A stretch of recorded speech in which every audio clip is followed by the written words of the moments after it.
Hello, my fellow internet artistic people. Welcome to my channel. I have some pretty exciting tips to share with you today. If you wish to improve your art and become a better artist, and maybe you know some of them already, it's going to be focused on painting in a realistic fashion. But even if you know, this is just a reminder. So I'm excited to share this with you. The first thing is that in the world of nature, there is no such thing as black and white. When there are really deep shadows or really light highlights, there are usually subtleties of colors that you get from your eyes, that your eyes are picking out all the time, that is really lacking a lot of times in photos when you're not drawing or painting from life.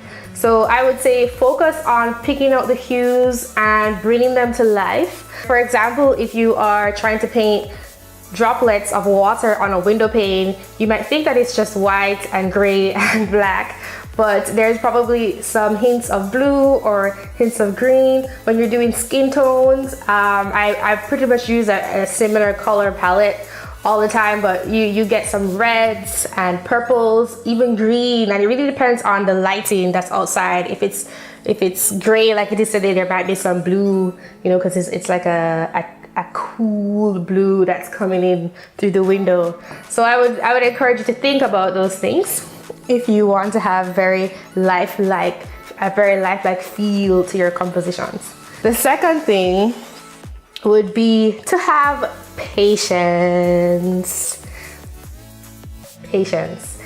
A really highly detailed drawing or painting, especially if you're going for the hyper-realistic look, needs time. You need to be able to study it. You're trying to replicate what you are seeing with your eyes, and maybe you need to stop and go back and look at it again. It might take days, not hours, in order to get the effect that you're going for. The third tip that I have for you is to use a really fine paintbrush.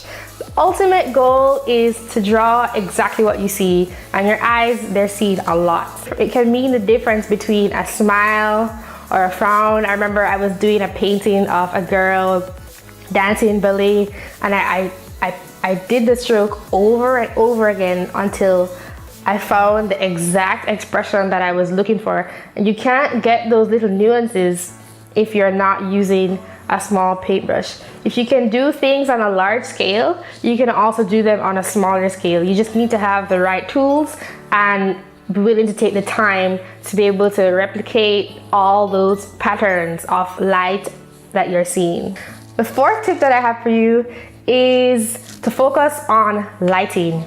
You're trying to get the entire range. So you're going from the really dark colors to the really light colors. I know I said earlier you're using colors and not black and white. If you're trying to get a very intense feel, you can put the black and the white in, and you know, you have artistic freedom to do what you want to do. But I would say focus on getting the full range of colors that your eyes are seeing, and that will make it look more lifelike, because that is what we see in the natural world. Number 5, this is sort of related to the advice on being patient, which is layering.